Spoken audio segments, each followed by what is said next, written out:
July August গণহত্যার ঘটনায় মানবতাবিরোধী অপরাধের মামলায় সাবেক আইজিপি, সেনা ও পুলিশ কর্মকর্তা সহ ৮ জনকে আনুষ্ঠানিকভাবে গ্রেফতার দেখানো হয়েছে। সকালে আন্তর্জাতিক অপরাধ ট্রাইব্যুনালের চেয়ারম্যান বিচারপতি মোহাম্মদ গোলাম মর্তুজা মজুমদারের নেতৃত্বে ৩ সদস্যের ট্রাইব্যুনালে আসামিদের উপস্থিতিতে শুনানি চলছে।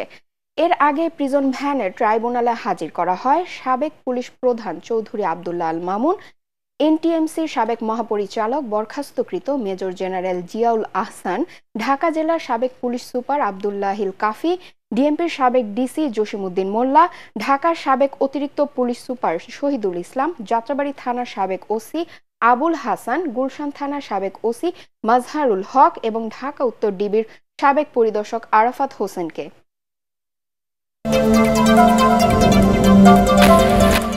রাজধানীর উত্তরা পূর্ব থানায় গার্মেন্টস কর্মী ফজলুল করিম হত্যা মামলায় আইনমন্ত্রী আনিসুল হককে ৫ দিনের রিমান্ডে নিয়েছে পুলিশ। সকালে তাকে কারাগার থেকে ঢাকার চিফ মেট্রোপলিটন ম্যাজিস্ট্রেট আদালতে আনে পুলিশ। এরপর মামলার তদন্ত কর্মকর্তা ডিবি পুলিশের পরিদর্শক মাহমুদুর রহমান আনিসুল হকের ১০ দিনের রিমান্ড চেয়ে আবেদন করেন। এ সময় আসামি পক্ষের রিমান্ড বাতিল ও জামিন চেয়ে আবেদন করেন। অন্যদিকে রাষ্ট্রপক্ষ জামিনের বিরোধিতা করেন। উভয় পক্ষের শুনানি শেষে ঢাকার মেট্রোপলিটন ম্যাজিস্ট্রেট ইমরান আহমেদ তার জামিন নামঞ্জুর করে রিমান্ডের আদেশ দেন। ওয়ালটন টেলিভিশন মাত্র ২৫,৪৯০ টাকায় পাচ্ছেন গুগল টিভি। ভরা মৌসুমেও বাজারের রেকর্ড ৭০ টাকা কেজি দরে বিক্রি হচ্ছে আলু। তাই ভর্তুকি দিয়ে আজ থেকে সারা দেশে ৪০ টাকা কেজি দরে আলু বিক্রি শুরু করেছে সরকারি প্রতিষ্ঠান টিসিবি। সকালে কারওয়ান বাজারে উদ্বোধনী অনুষ্ঠানে বাণিজ্য উপদেষ্টা শেখ বশিরউদ্দিন জানান, রমজানকে সামনে রেখে নিত্যপণ্যের দাম নিয়ন্ত্রণে কাজ করছে সরকার। তার দাবি, সরবরাহের ঘাটতির কারণেই বেড়েছে মূল্যস্ফীতি। শারফুল আলমের রিপোর্ট। রাজধানীর বাজারে আলুর পর্যাপ্ত সরবরাহ রয়েছে। মৌসুমের নতুন আলুও বাজারে আসতে শুরু করেছে। তবে হাতবদল ও কারসাজির কারণে চড়া দামে নিত্য প্রয়োজনীয় এই পণ্য কিনতে হচ্ছে ভোক্তাদের।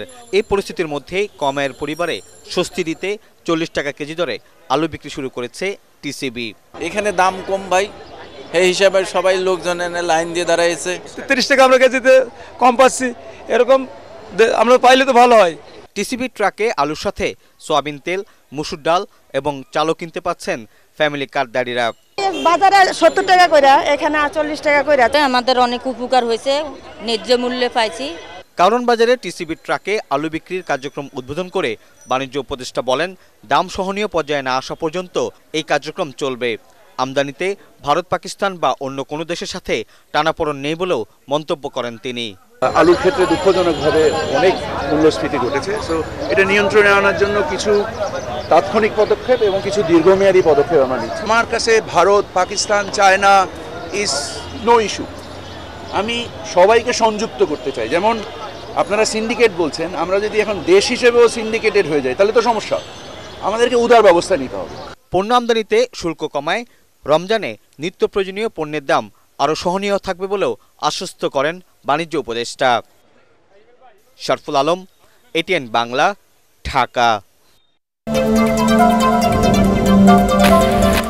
জাহাঙ্গীরনগর বিশ্ববিদ্যালয়ে বেপরোয়া অটোরিকশার ধাক্কায় মারা গেছেন আফসানা করিম রাচি নামের এক শিক্ষার্থী।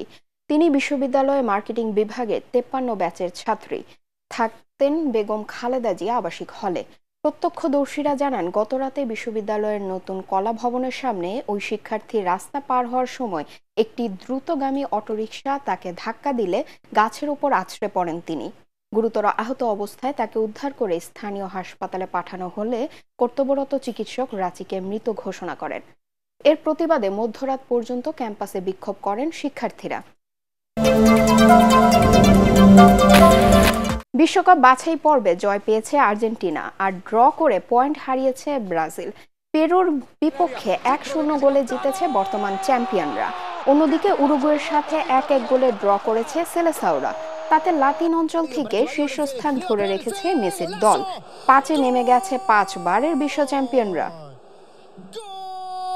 Gol del Fede, lo gana Uruguay. El centro que viene a balón arriba, pasado segundo.